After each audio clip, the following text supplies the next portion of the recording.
Hola gente, ¿cómo están? Bueno, hoy vamos a ver el segundo capítulo, por así decirlo, de la clase de mapas de riesgo y como vimos en el primero, vamos a subdividirlo en algunas otras partes. En este capítulo vamos a centrarnos en lo que son la elaboración de los mapas de riesgo para algunos edificios, para edificios determinados. Y vamos a ver dos ejemplos típicos o clásicos de situaciones en las cuales se deben elaborar mapas de riesgo. Uno es un establecimiento educativo y el otro es un establecimiento de salud. Establecimiento, escolar o educativo, recordemos que por sobre todas las cosas, la organización que podemos realizar de la comunidad escolar es el primer paso para que uno pueda implementar prácticas y apropiarse de herramientas, mecanismos y hábitos que puedan tender al cuidado de los espacios.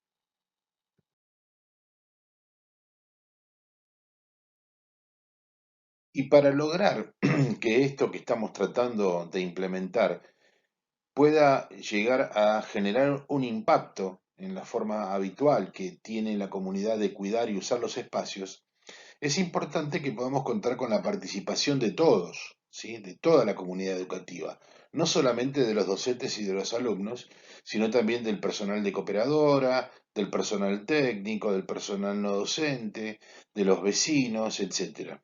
De los padres de los alumnos, por supuesto, también, ¿no? Entonces, la participación activa de estos miembros de la comunidad escolar nos brinda varias ventajas. Primero, aporta una diversidad de miradas sobre una misma cosa, ¿sí? Con lo cual, obviamente, vamos a tener diversas opiniones sobre un mismo asunto.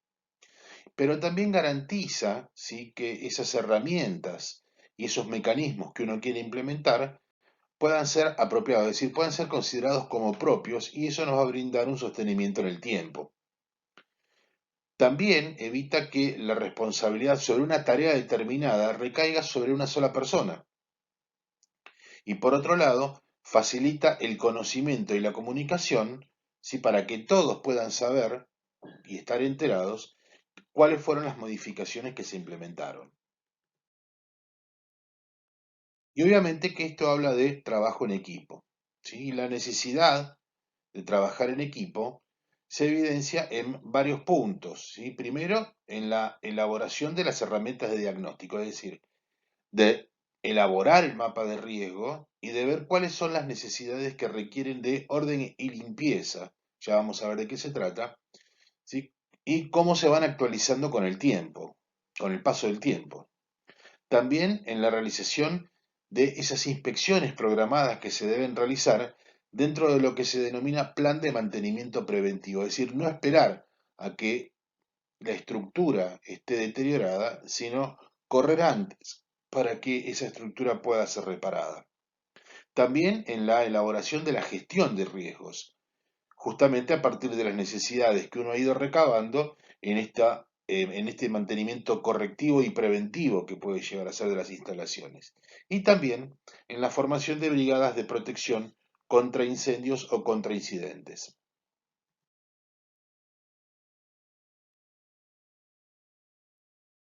Recordemos previamente que el riesgo es la probabilidad que ocurra un evento y que este evento produzca pérdidas o daños, tanto materiales como humanos. Los factores de riesgo que uno puede identificar son los elementos que son de orden físico, natural y también social, y ellos son los que determinan la existencia de una amenaza para la comunidad, en este caso para la comunidad educativa.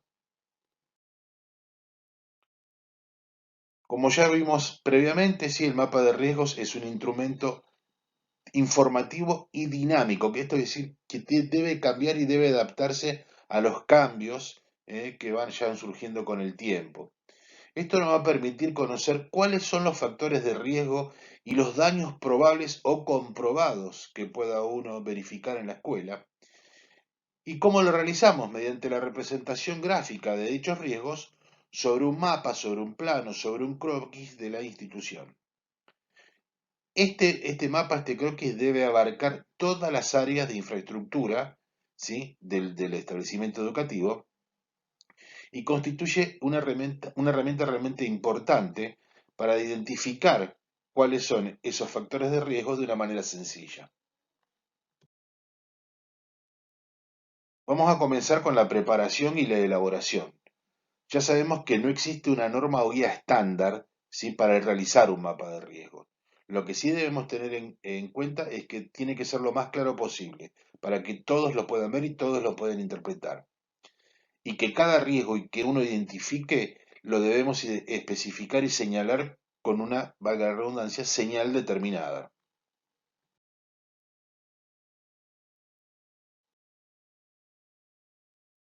Pero además de los factores físico-naturales de riesgo, es imprescindible que uno tenga en cuenta cuáles son los factores de riesgo derivados de conductas, de hábitos, de prácticas de la comunidad que habita ese espacio, es decir, esas malas conductas, esos malos hábitos y esas malas prácticas. Por ejemplo, el desorden, ¿sí? La acumulación de materiales innecesarios, la utilización inadecuada de un sitio que, por ejemplo, es un descanso de una escalera, ¿sí? como lugar de depósito, lo cual después nos va a impedir una adecuada evacuación en el caso de un incidente, la necesidad de limpieza y mantenimiento de determinados sitios, ¿sí? Todo esto es lo que da lugar a los denominados espacios bajo un nombre genérico de necesidad de orden y limpieza, es decir, no tener lugares donde se acumulen objetos, donde se acumule suciedad, donde se acumule peligro. Vale decir que para que un mapa de riesgo sea una completa herramienta y que esta herramienta nos permita un adecuado diagnóstico, debemos identificar en forma clara y sencilla tanto los problemas que surjan del examen estructural, edilicio del establecimiento, como aquellos también que derivan cuando de las situaciones en las cuales uno utiliza inadecuadamente y mantiene o no mantiene realmente adecuadamente el espacio. Cuando uno comienza a organizarse, ¿sí? Lo primero que debemos realizar entonces u obtener es una copia del plano del establecimiento educativo. Aquí uno tiene que hacer una aclaración. No todos los establecimientos educativos tienen un plano.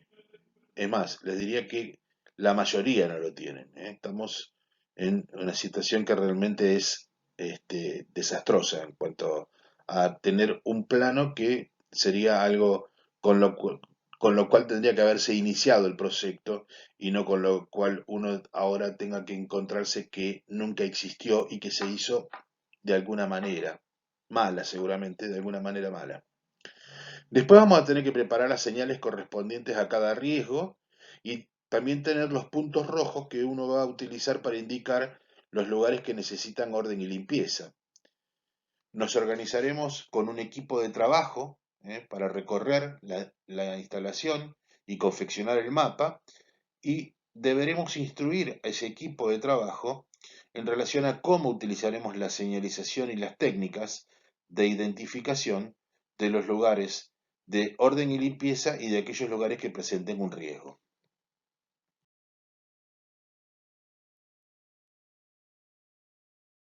Después vamos a hacer una recorrida. Vamos a observar en forma directa, ¿sí? todos los lugares de la estructura del establecimiento.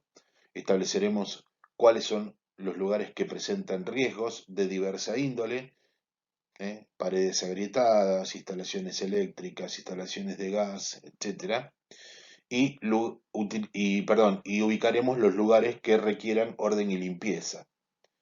En caso de ser necesario, cada grupo también puede subdividirse para, para llegar a un sector específico, ¿sí? Y poder quizá identificar los lugares y las zonas de riesgo con una mayor definición. Luego vamos a señalizar en el plano de la escuela, ¿sí? o en el croquis, en el caso de que no lo tengamos, todos los riesgos presentes, utilizando las señales apropiadas, y los lugares de orden y limpieza utilizando los puntos rojos. Finalizado esto, se presenta el mapa de riesgo a la escuela, a, a las autoridades de la escuela, teniendo en cuenta que este mapa de riesgos debe de estar colocado en un lugar visible y accesible para todos. Tenemos que recordar que los riesgos son dinámicos, por lo tanto cambian. Cualquier modificación que uno realice en los factores físicos puede cambiar no solo el número, sino también el nivel y la intensidad de los riesgos. Este es el motivo por el cual el mapa de riesgos tiene que ser actualizado constantemente, permanentemente. También tenemos que recordar que la percepción de cada peligro, de cada amenaza, de cada riesgo es subjetiva, es diferenciada. ¿Sí? Por lo tanto, uno tiene que tratar de ser lo más objetivo posible para no brindar lugar a confusiones ni a interpretaciones erróneas. Y como dijimos, ¿sí? El mapa de riesgo tiene que ser colocado en una zona estratégica que pueda llegar a ser fácilmente accesible y visible para todos los miembros de la comunidad.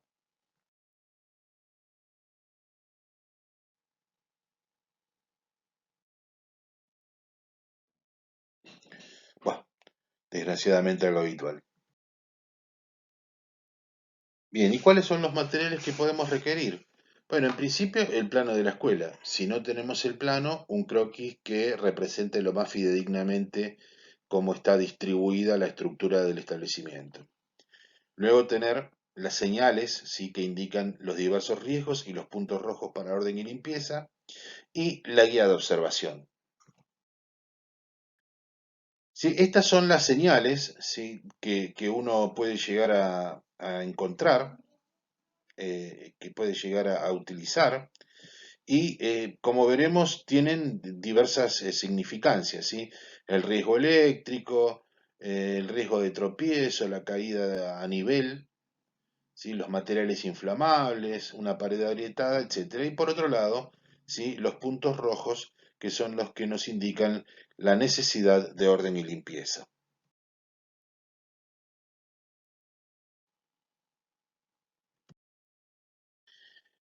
Y esta es la guía de observación, ¿sí? No nos vamos a detener en cada uno de los puntos, pero veremos, ¿sí? Cuáles son los títulos, por lo menos, de lo que uno debe ubicar y de lo que uno debe contar, para realizar el mapa de riesgos. La presencia o no de agua potable, cómo se encuentran las instalaciones eléctricas y la iluminación, cómo se encuentran las instalaciones de gas, cuáles son las condiciones de la seguridad del edificio, las instalaciones sanitarias, los baños, la red cloacal, si existen o no planes de emergencia y planes de evacuación y emergencia en el establecimiento, cuáles son las condiciones externas, ¿sí? En cuanto al acceso a las calles, si son asfaltadas, si son de tierra, si se inundan, si estamos en un ámbito fabril o industrial o es un ámbito residencial, etcétera.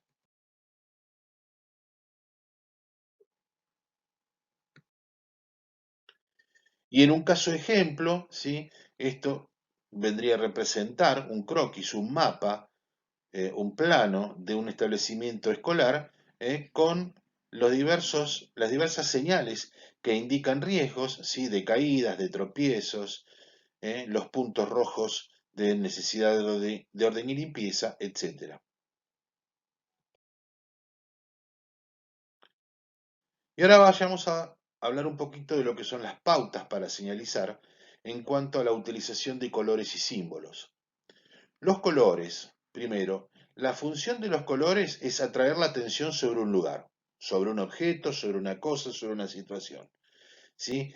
¿Y qué objetivo tienen? Justamente el de establecer en forma precisa, ¿sí? En base al color utilizado, establecer en forma precisa de qué estamos hablando. Si estamos hablando de precaución, si estamos hablando de riesgo, si estamos hablando de peligro o de una zona segura, etcétera.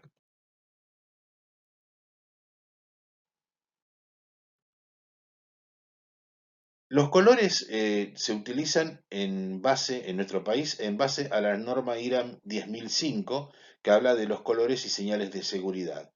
Y esto lo que establece es que juntamente con los colores, con las formas que puedan tener las señales y con alguna leyenda, con una, dos, tres letras o alguna palabra, uno pueda saber exactamente a qué riesgo se enfrenta. Como sabemos, el color no es nada más que un atributo de belleza ni nada por el estilo, sino que en este caso uno lo toma, ¿sí?, taxativamente, como dijimos antes, ¿sí?, como una pauta para saber si estamos en una zona segura, si estamos ante un peligro, si tenemos que tener precaución, si estamos obligados a realizar algún tipo de acción.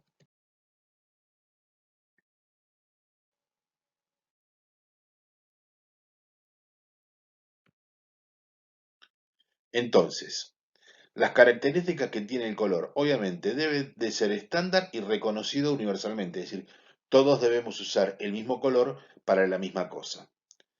Tenemos que utilizar ciertos colores para llamar la atención. Tenemos que utilizar ciertos colores, perdón, para identificar algo. Y tenemos que emplear asociaciones de colores reconocidas, ¿sí?, como ya vamos a ver, por ejemplo, con el amarillo y el negro, y unido a ese color, emplear signos, simbología, para reconocer ante qué peligro o ante qué precaución, ante qué peligro estamos o ante qué precaución debemos de tomar. Entonces, en base a esto, tenemos algunas definiciones generales, ¿sí? Por ejemplo, el color de seguridad es un color que tiene una característica específica y al cual se le asigna un significado definido. El símbolo de seguridad es una representación gráfica, ¿sí?, rectángulo, polígono, triángulo, etcétera, que se utilizan las señales de seguridad. En tanto que la señal de seguridad es aquella que, mediante la combinación de una forma geométrica, de un color y de un símbolo, nos da la indicación concreta relacionada con la seguridad. Y como dijimos antes, a esta señal se le puede agregar una cifra, una palabra, unas letras que nos terminan de aclarar cuál es el significado que tiene y cuál es el alcance que debe de tener.